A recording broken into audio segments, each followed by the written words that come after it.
Welcome, everyone. My name is Marina Antunes, Festival Director for Spark Animation, and I want to welcome you to this very special conversation with Meet the Filmmakers. Today, we have in the hot seat, can we even say that?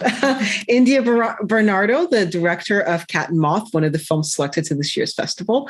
Welcome to Meet the Filmmakers. Thank you so much. I'm so excited. Thank you for having me. Well, we're excited about being able to screen the film. And I wanted to talk to you a little bit about the process because I know that you've been working on this project for a while. So when did you first get the idea for the film, which, by the way, is super cute and a lot of fun? Oh, thank you so much. I'm glad you like it. That's a good question. I started doodling some character designs at university in about 2009 and sort of played around with ideas with friends and things for a while.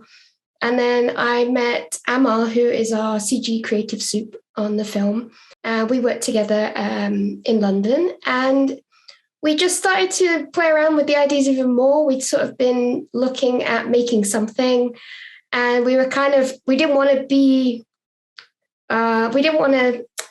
think about making a film and not make a film and stop just saying we're going to make a film. So from there, it was about 2015, we took it a bit more seriously. And then that was sort of full production started. So you've been working on this for like 7 years? Yeah, something like that. Yeah, on and off. It's been a long time. And yeah, I'd say full team, probably about 5 or 6 years. So wow. Okay, so let's talk a little bit about this concept. You start with this idea and these doodles, and you start to put together this concept for a story. Can you talk a little bit about how that sort of starts to come together and how you start to actually develop a little bit of a story and your characters, because they're both so I don't know, they're just so lovable. Thanks. I guess it was definitely character based to start with. I had ideas for a story in that the premise of the cat and having the moth there was because I had a kitten when I was very little, and I used to pick her up in my hand and she would eat the moths around my bedroom lamp. And there was always something I liked about that sort of image of holding them up to the lamp and that sort of dynamic, I guess. So we kind of took that idea. And so we had the moth, the cat, and the lamp as the sort of three main characters. And we had a lot of influences from stop motion, Aardman, and also things like MC Escher and a lot of science sort of influences like Mobius strip and cyclical ideas like that. And we wanted to sort of bring those together. And because of those influences, we really like the idea of the graphic shapes. So Ditto is basically 3 balls for the cat, head, body and tail. And we wanted that to sort of indicate our 2D influences like Dr. Seuss and Looney Tunes and things like that. And also cross over with the CG and bring in elements like the fur and the groom and the lighting, of course, and trying to sort of bridge the gap between the 2D and 3D. So that kind of developed the style that way. And then the characters from there informed the story. We knew we wanted that dynamic between those 3. And we kind of just spitballed from there, really, trying to really infuse sort of cat habits that, everyone knows if they have a cat or a pet, and just building those into that. Can you talk a little bit about the design? Because one of the things that I find really interesting is the mix of all these different elements. You have, like you say, you have the 3D elements, you have the 2D elements, and the way that they interact together is really interesting. So I'm curious let's start first with the design of the cat. And, you talk about the 3 balls, but how do you start to sort of finesse what that actually looks like? So I think the reason I started off with that is a lot of, if you see any of our marketing, it's all yellow and white. And we have the main sofa that Ditto sleeps on, and it's yellow and she's white. And that kind of came from the love of custard and cream. And cream, when you blob it into custard, makes those sort of organic round shapes. And so we wanted to build that into the design language, I guess, for her. And a lot of the a lot of the furniture is influenced by that. You'll see circles and sort of that round tail with I don't know how you call it, like sort of lollipop tail, I guess. Like it's a lot of repeating patterns.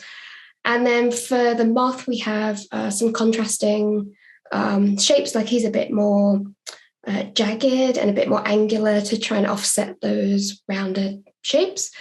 But yeah, I basically for a long time I was drawing this sort of shape. For a while, actually, Ditto was kind of like a soft pyramid sort of shape. And then she started to morph into these sort of three balls as I was trying to build a construction that I felt could be translatable in 3D and 2D. So obviously in 3D, we can make spheres, and in 2D, we can draw the circles. The tricky bit in 3D, which as we went along, obviously, I learned, actually just gluing three spheres together isn't as easy as it sounds. It was really like the neck area was really tricky, and like how the legs would work, because she's just got these sort of little legs that stick out of her tummy and things like that. So it did lead to a lot of interesting evolution of that design. But yeah, it was really like I kept drawing and playing with it. And as we started to build her in 3D, that kind of helped inform both sides, I think, like the 2D and the 3D. And talk a little bit about the fur, because the fur is just, fur is hard anyways. Oh, but yes. So talk a little bit about that experience and why you decided to go with a furry cat. Yeah. So me and Emma, for a while, actually, we were both experimenting with different textures that we could put on her. We were thinking, we could do a toon shader, which we tried out. We could try we actually painted onto paper and then scanned that in and applied that to her.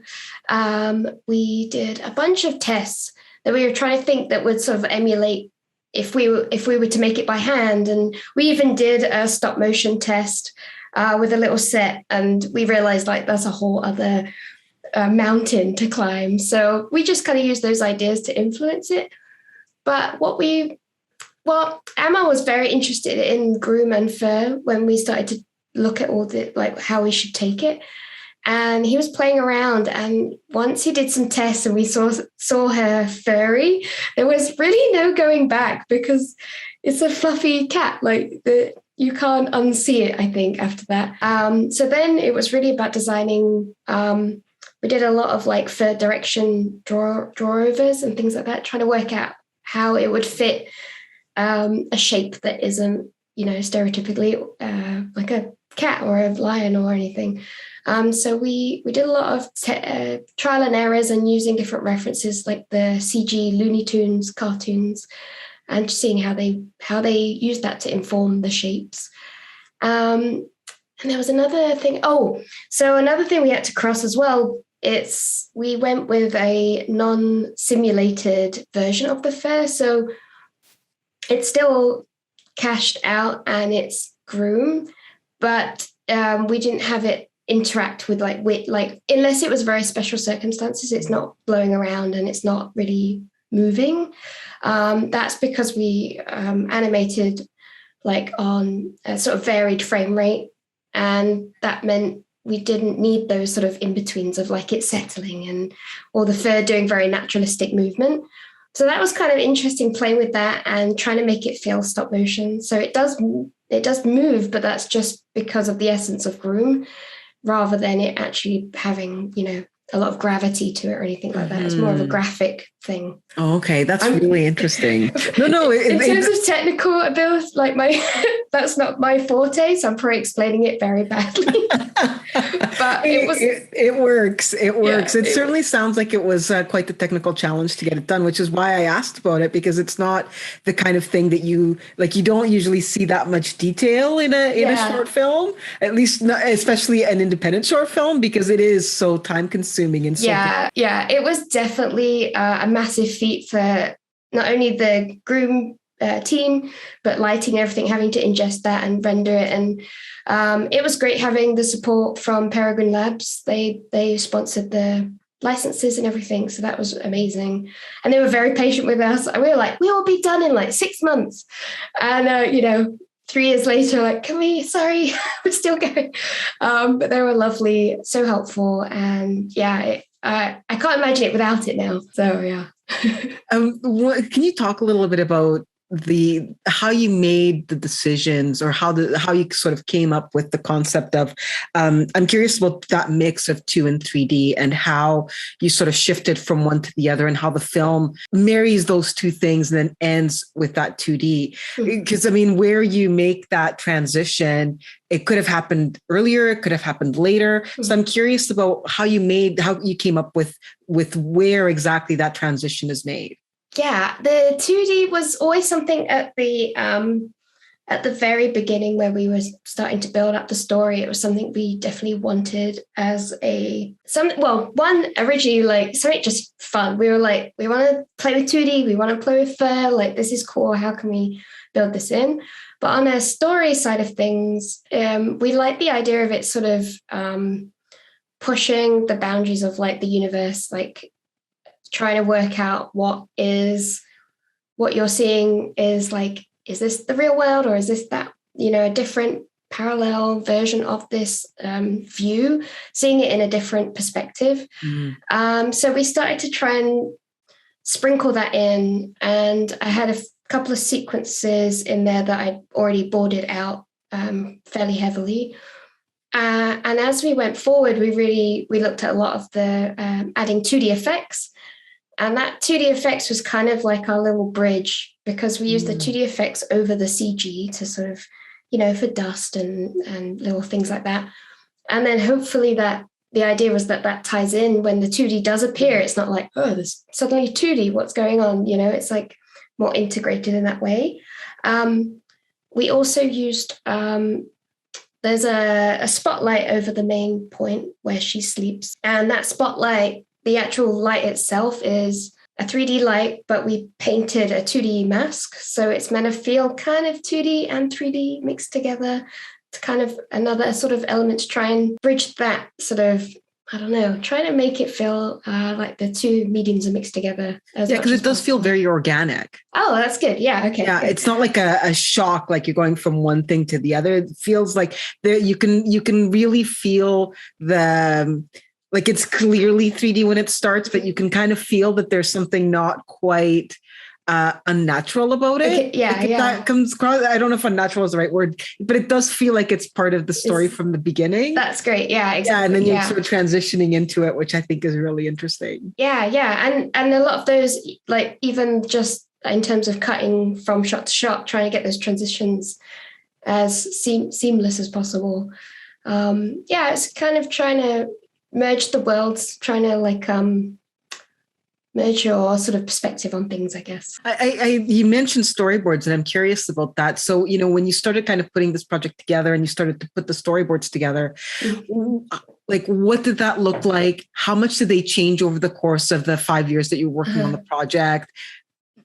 Talk a little bit about that. So storyboarding I really enjoyed that part. It was really fun. We used to have, it was all pre-COVID. We were completely remote and we'd have Zoom story calls, and basically wherever I was living at the time, my whole office would just be wall to wall Post-it notes of all the storyboards, piecing it together like a big puzzle.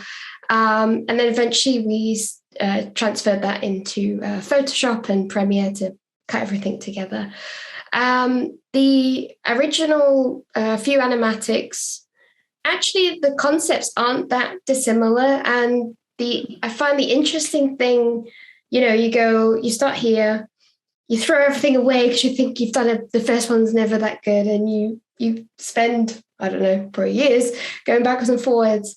And you come to the final product and you look at the original thing and you're like, oh, why? How did we get back here? And even though, there's part of you going, oh, I wish I just stuck to my guns or something. I think the whole journey of going up and down and chucking stuff out and putting stuff back in was, it's almost essential. I think there's probably much more efficient ways of doing it, but I think, sometimes concepts feel right to you, but they aren't fitting in the story yet. And once you have the structure down, more, what's the word? Okay, more together, I guess, more solid structure, the concepts that felt right start to fit back in, and you're like, oh, it does work now the story is making more sense, and it's not just, lots of scribbles and things. We also did a few sort of story reel, I guess, test screenings, and we tried to make those test screenings quite varied in terms of people's know-how, I guess. Like, we wanted people that aren't making movies and aren't in animation to watch it and see if they understood it. We would send them questionnaires, and you can see the common, like, what is this? What does this mean? And you're like, oh, I need to make that more clear, and this stuff is too clear, it's too like on a plate for you and stuff like that. And it really highlighted a lot of things that we were still figuring out towards the end, when you get to the edit and you're finessing stuff, and then you're like, oh, this slots in and fits here. So that I feel like the storyboard, even though the storyboards eventually disappear, it's an ongoing feat. Not that you want to change the story forever or anything like that, but just little tweaks here and there. Like, even if you're like playing with the edit and how that flows. But yeah, storyboarding was a lot of fun, and those, having those collaborative meetings. It's always fun to, what does your cat do? So I'm curious about that little dance just before the ending of the film, because for me, that's probably my favorite part. Oh, yeah. And I just love how it feels like this, like 50s, 60s, like Saul Bass inspired credit sequence. Like, there's something about the movements and the color. Mm-hmm. And I want to ask about the music in a minute, but can you talk a little bit about, coming up with that, that concept and then bringing that to life in such a way that it just feels like, so, I don't know, it just feels like this classic Hollywood moment. Ah, thank you. Wow, what a compliment. Amazing. Well, funny you say that. Like, my initial like itch in my head was the bit in Dumbo where they drink the wine. And it's like, you could get away with having, you're just watching a movie, blah, blah, blah. And then there's this whole section of it where it's just like, wow, they're drunk and they're like really playing with the medium. And I was like, I want that. I like that, it's still supporting, it's part of the story, but it's this fantastical way of using animation. And so that was kind of that was what I had initially. And then there's a couple of other things I really love. There's a couple of music videos that use what is it? There's Blockhead, the music scene. They have a lot of like very abstract effects, and it's just very cool. And obviously a lot of like Gobelin shorts. They have really cool like concept and effects shorts like that. And I really like all that sort of pulling and pushing of ideas, and it kind of fits with the premise of the story, like the pull and push. We, for a long time, had a ton of stuff in the animatic that I had scribbled. Eventually, I had my friend Bruno animate it, and he's amazing. But yeah, we'd gone through a bunch of iterations and through the test screenings. The interesting thing was some people were it wasn't very clear, which I thought really helped, because we realized that some of it was, we got to a point where it was too abstract and it still needed to service the story. So that really helped us bring it to a place where it was engaging, but also hopefully clear as well. But yeah, it was a lot of fun. I think it was my favorite sequence. Oh, it's fantastic. And so I wanted to ask about the music, because the music is so key to the entire film, but in that sequence in particular, it feels so perfect. So can you talk a little bit about working with your composer and, working on the music and how that all came together? Yeah. So obviously we had Bruno and Carolina on the 2D sequence. They already basically had their everything laid out for them. They were going, so they weren't animating to music or sound effects or anything like that. And I guess ideally that I feel like probably it might have been more conducive to have it the other way around. But it's just the way it went. And so we had the piece, and with the film and the music, my brother for the longest time was part of like the development side of things. And then as the project was so long, obviously people come and go and stuff. And then a couple of years ago now, I think, Liv joined us. So Liv actually studied with my brother at university, and he recommended her. He was going off to do some other things. And so when she came on board, there was all this development work. We had a sort of a ground plane. And I knew that I wanted the music to feel quite, I wanted it to represent Ditto in a sort of comedic, dumpy way, for lack of a better word. There's a section in Trains, Planes and Automobiles where John Candy's trying to take off his coat in the car. And they play this tuba sound every time he's like he gets stuck and he's trying to take off his coat. And every time that just even think about it makes me happy. I wanted to try and replicate that side of things through the music. And Liv did an amazing job. She really played into some of the stuff. We really like the idea of like, I'm also mixing a lot of genres, which from my side of things, I was like, oh, this could be quite messy because I'm asking for a lot of stuff. Like there's lots of different genres quite quickly.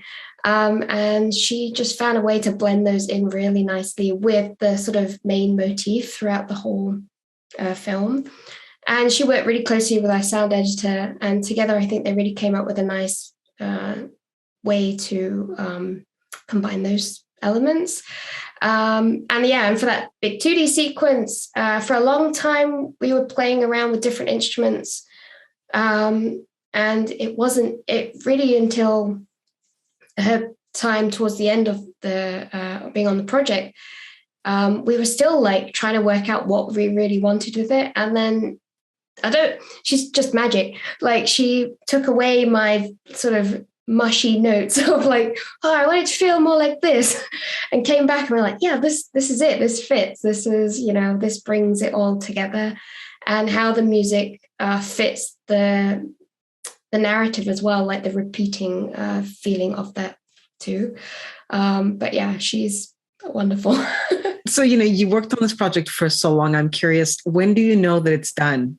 Like, when do you stop? When do you think, I've been on this enough, it's as good as it's going to get? Or do you still kind of think I could have done something different, or I should have gone back to fix this? Yeah, there's a couple of times where I like, if we're exporting or something, I'm like, oh, I could just fix that quickly. And then I'm like, no, I shouldn't.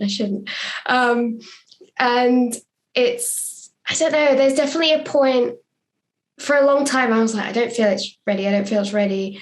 And then maybe like 2 or 3 weeks before we were done, it's out the editing program now.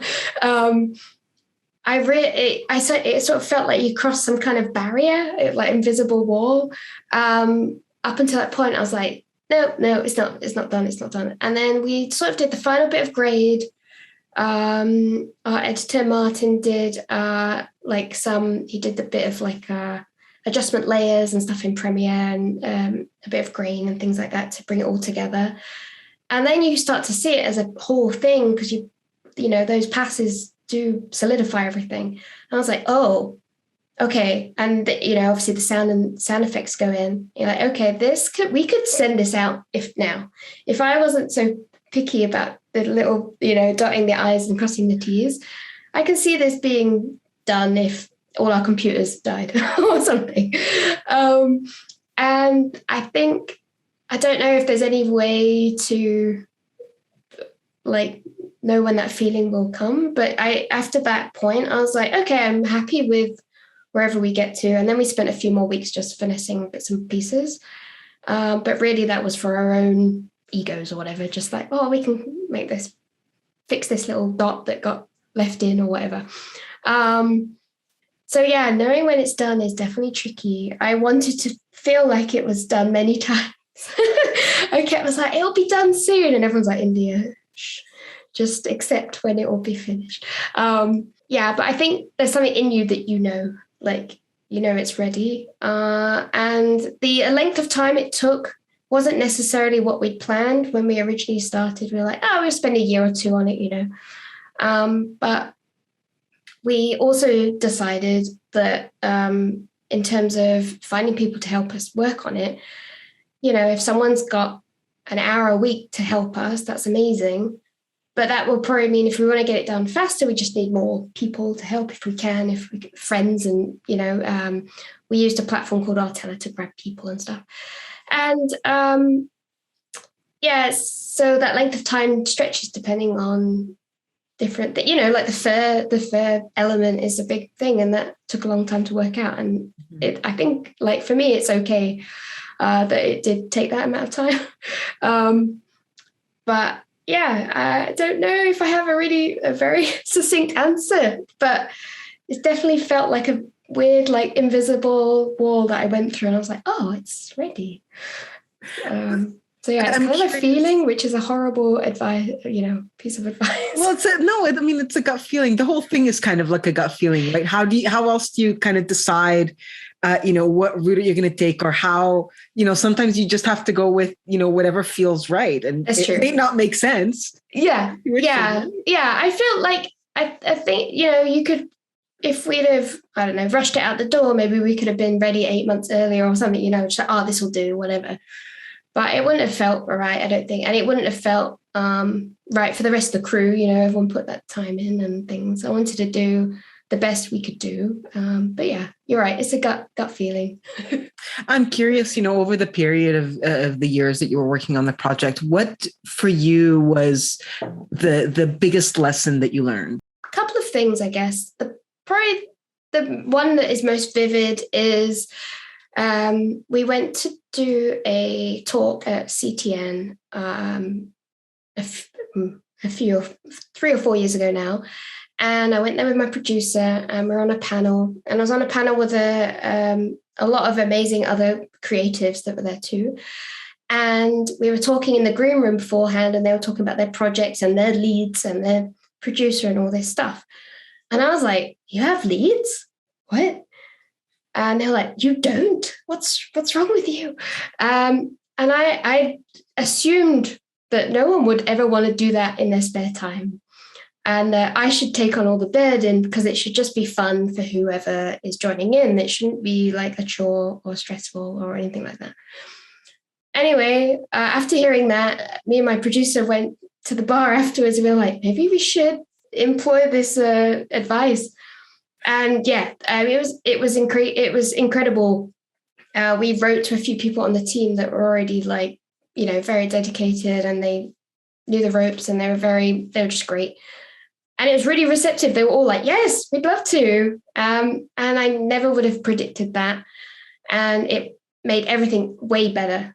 Me as a bottleneck, that's like a really, now in hindsight, it's really bad for the production. And it made such a difference. And it gave, I don't want to say opportunities, because those people were already so talented and everything. But if they wanted to practice leading, it was up to them if they wanted to do that. But they were, as in terms of feedback from them, they were thankful that they got that to be able to do that. And I'm thankful they wanted to too. It was so lovely working with them all and being able to actually have structure, and people not waiting for me to be replying to absolutely everything.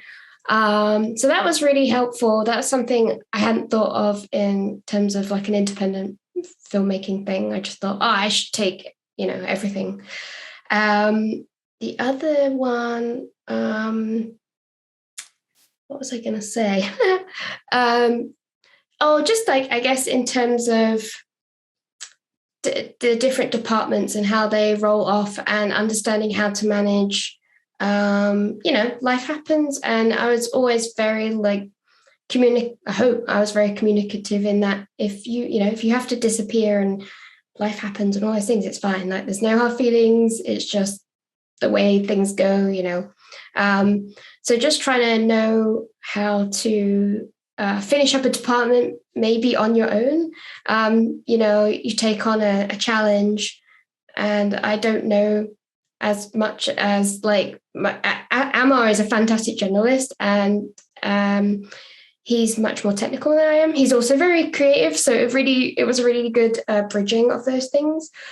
But just knowing a little bit of each department really helps you to just finalize some stuff if there's no one around, and that was just learning how to do that, and not too slowly, try and do a few tutorials on I can export this comp.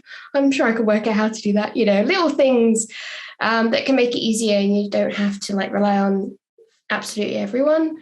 But at the same time, trusting those people, they're super talented and the crew were amazing. So just being able to give them, the input that, not being able to give them, but being able to trust them to give you that input, and knowing that they know more than me. That's what I hope anyway, because I rather have loads of people that know more than me because I don't know about lighting. I know about animation. I can do a bit of that, but I'd rather they tell me, what can be done and what can't be done, rather than me being like, I want this, and they're like, that's impossible, go away, sort of thing.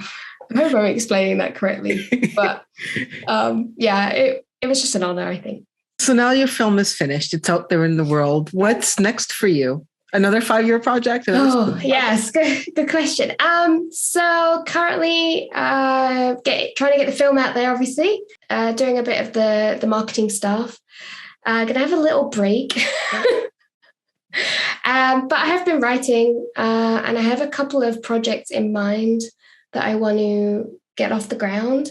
But the plan for the next one is I would ideally go for more of a funding approach. I think try and pitch it around, see if I can get some grants or something like that, or just save up and make sure there's a good, healthy budget for it, to be able to do it more of a job, rather than it being, on your Friday night doing it type thing. Being able to have the time to put into it more than I could on Cat and Moth, even though that was a lot of time.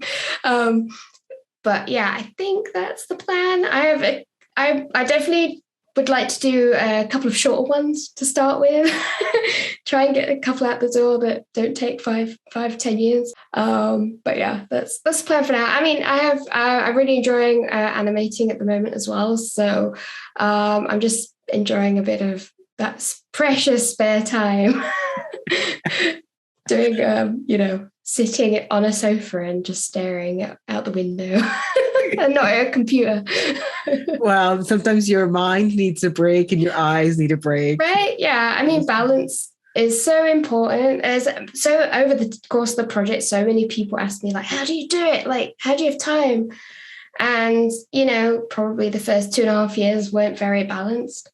And the last 2.5 years, I've really made an effort to try and, make sure there was more of a structure, having a break, having a day off at the weekend and stuff, making sure it's not your whole life, because there's families, there's a lot of important things. And you can get stuff done. If you're doing a little bit a day, it's still going forwards. So, well, congratulations. The effort is well worth it. And the film is wonderful. It's so enjoyable, and best of luck with it. And we can't wait to see what you have for us next. Thank you so much. Thank you so much for having me. It's amazing. And thank you for screening Cat and Moth. I can't wait to hear what people think. Wonderful. Thank you very much, India.